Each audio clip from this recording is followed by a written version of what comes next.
तो भारतीय प्रधानमंत्री नरेंद्र मोदी और चीनी राष्ट्रपति शी जिनपिंग डोकलाम विवाद के बाद पहली बार मुलाकात कर रहे हैं। ब्रिक्स समिट के साथ ही ये बातचीत हो रही है और गर्मजोशी से दोनों नेताओं की मुलाकात हुई। हालांकि जिस तरह से मोदी जो हैं अपनी उस जादू की झप्पी के लिए जाने जाते हैं वो यहाँ शी जिनपिंग को उन्होंने नहीं दी है, लेकिन फिर भी दोनों राष्ट्रीय अध्यक्षों ने यहाँ पर गर्मजोशी के साथ मुलाकात की है और उसके बाद अब द्विपक्षीय बातचीत जो है बताया जा रहा है कि वो शुरू हो चुकी है। प्रधानमंत्री नरेंद्र मोदी ने ब्रिक्स के सफल आयोजन के लिए चीन को बधाई दी है और साथ ही भारत के साथ मिलकर काम करने को तैयार है चीन। हर दृष्टि से भारत के साथ और सहयोग के साथ चीन जो है काम करेगा। तो ये आमतौर पे वही बयान होते हैं जो हर मुलाकात के बाद नजर आते हैं, लेकिन जब जमीन पर उतरते हैं तो चीजें अलहदा हो जाती हैं। यहाँ पर जी हम पिछले 48 घंटे में बहुत कुछ बदला है। हमें याद आता है कल रात को, अभी जो बीती है रात ये नहीं, कल रात को 2 बजे एक स्टेटमेंट वहां से आया जिसमें कि चाइनीज गवर्नमेंट ने शेड्यूल दिया था कि क्या क्या करेंगे। उसमें मोदी जी से मुलाकात बिल्कुल नहीं थी और ये कयास लगाए गए कि शायद ये मुलाकात नहीं होगी। उधर हिंदुस्तान से भी काउंटर आया, उन्होंने कहा कि नहीं साहब, मोदी जी सिर्फ रशिया से, ब्राजील से के हेड ऑफ द स्टेट से बात करेंगे, प्रेसिडेंट से, और उसके बाद ये चले जाएंगे अपना म्यांमार। ये चेंज हुआ है। तो आप देखें लगातार जो इंडिया ने टफ स्टैंड लिया इसको लेके कि नहीं नहीं रहेगा ही और हम इसको ले आएंगे, मेरे ख्याल से इसके बाद चीजें बहुत तेजी से बदली हैं। पहले से तैयारी थी, सब तो एक अलग बात है, लेकिन इंडिया ने कहा कि नहीं ये हर हालत में रहेगा। मसूद का टेररिस्ट ऑर्गेनाइजेशन, जैश रहेगा ही रहेगा, तहरीक तालिबान पाकिस्तान रहेगा ही रहेगा और लश्कर रहेगा। ये मेरे ख्याल से टफ स्टैंड इंडिया का बहुत, मतलब इसमें यह था कि कोई कंप्रोमाइज नहीं होगा। उसके बाद ये एटीट्यूड बदला। यही आप देख रहे हैं कि उसके बीच में जो वो होता है, ये बियर हग वाला क्यों नहीं हुआ? क्योंकि जब इतना कुछ हो गया था, जब थॉ हो गया, जब ये मान लिया गया कि सब कुछ ज्वाइंट स्टेटमेंट में आ गया है, तो अब तो वो बियर हग भी होना चाहिए था जो इंटरनेशनल मैसेज आता, लेकिन वो नहीं हुआ है। तो मुझे लगता है कि 48 घंटे में जो भारत का टफ पोजीशन था जो लिया, जिससे कि बिल्कुल, जैसा कि हमने पहले भी कह दिया था कि हम 62 वाले हिंदुस्तान नहीं हैं। अब बहुत कुछ बदल चुका है।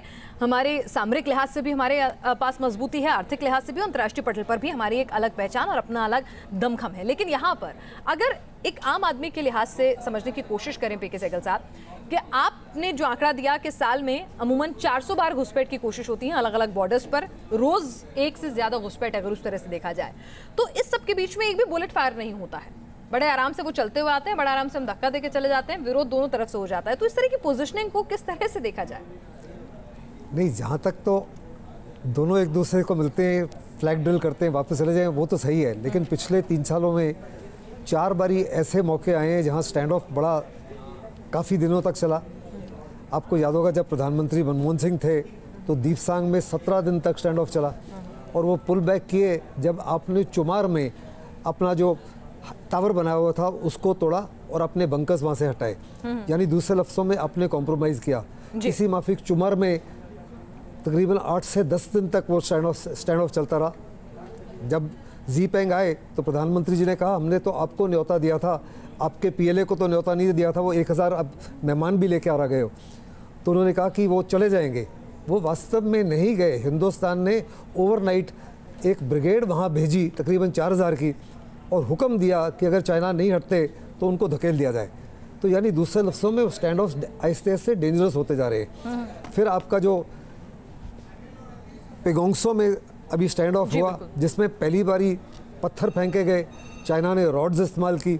फिर दमचौक में आप एयर स्पेस का भी वायलेशन कर जाते हैं। एयर स्पेस वायलेशन तो बार बार कर रहे हैं, खास करके आपके ब्रिडल सेक्टर में। आपके जो चमोली वाला एरिया है, बाराहोटी वाला एरिया है, फिर आपके ईस्टर्न अरुणाचल में एयर वायलेशन उनसे बढ़ती जा रही हैं। यहाँ जो कुछ बातचीत हो रही है, हर देश की कोई पोस्चरिंग होती है, कोई नेगोशिएशन पोजीशन होती है। ये कहा कि कल रात तक 2 बजे चाइना को साफ तौर पे क्लियर था कि वो बाइलेटरल मीटिंग तो करेंगे। अगर ये बाइलेटरल मीटिंग नहीं होती तो ब्रिक्स का जो मैसेज है दुनिया को कि एक इंटरनेशनल लीडर इमर्ज करना चाहते हैं और अब हिंदुस्तान से बात नहीं करना चाहते, would have sent a very wrong message. तो ये तो पोस्चरिंग था, नेगोशिएटिंग पोजीशन थी, उन्होंने बातचीत तो करनी थी। क्वेश्चन है कि ये बातचीत के बाद में नतीजे क्या निकलते हैं। वो हमारी बातचीत सुनेंगे, हम उनकी बातचीत सुनेंगे। जॉइंट स्टेटमेंट जो आएगा दोनों की तरफ से, उसमें काफी कुछ अहम चीजें टिकी रहेंगी क्या? देखो, जब ये जॉइंट स्टेटमेंट भी आए कोई फॉरवर्ड मूवमेंट नहीं होती। 1962 से लेके अभी तक चीन ने आपको नक्शे भी नहीं दिए, ये भी नहीं दर्शाया कि उनकी अंडरस्टैंडिंग क्या है बॉर्डर की। किसी माफिक की बॉर्डर रेजोल्यूशन की तो बात ही नहीं करते, कहते हैं ये हिस्टोरिक बैगेज है, आने वाली पीढ़ियां जो है इसको सॉर्ट आउट करेंगी। आपका जो ट्रेड डेफिसिट है, आपकी बात सुनते हैं लेकिन कुछ ग्राउंड पे कॉन्क्रीट कार्रवाई उसकी तरफ से नहीं हुई। डेफिसिट की बात की आपने, मैं इसी बात को कमारा अगा साहब के पास ले जाऊंगी कि जो असमानता है व्यापार में, उस हिसाब से उसको किस तरह से, क्या ये जो तमाम मुद्दा होता है इसका जिक्र तो आता है लेकिन कोई समाधान अगर देखा जाए तो वो बनता हुआ नजर नहीं आता है। उसके दो कारण हैं। हमारा लगभग 71 बिलियन डॉलर का US डॉलर का उनके साथ ट्रेड है, और जिसमें तकरीबन अधिकतर जो है एक्सपोर्ट, चाइना ने एक्सपोर्ट भारत को किया है लगभग 45-50 बिलियन डॉलर का, और हमने 20-22 बिलियन डॉलर को उनको दिया है। तो ये काफ़ी दिनों से बातचीत चल रही है। अगर आप इस ट्रेड को देखें तो इसके अंदर 2-3 चीज़ें बहुत हैं। इलेक्ट्रॉनिक है, फिर उसके बाद इलेक्ट्रिकल इक्विपमेंट यानी पावर जनरेटर्स वगैरह जो हम खरीदते हैं, जनरेशन सेट्स वगैरह जो हमारे पास चाइना से आती है। हाँ नहीं, वो तो छोटी चीज़ है। फिर उसके अलावा हमारे एक ये जो टेलीफोन्स, हैंड सेट्स वगैरह हैं, ये ज़्यादा आपको सबसे ज़्यादा दिखा।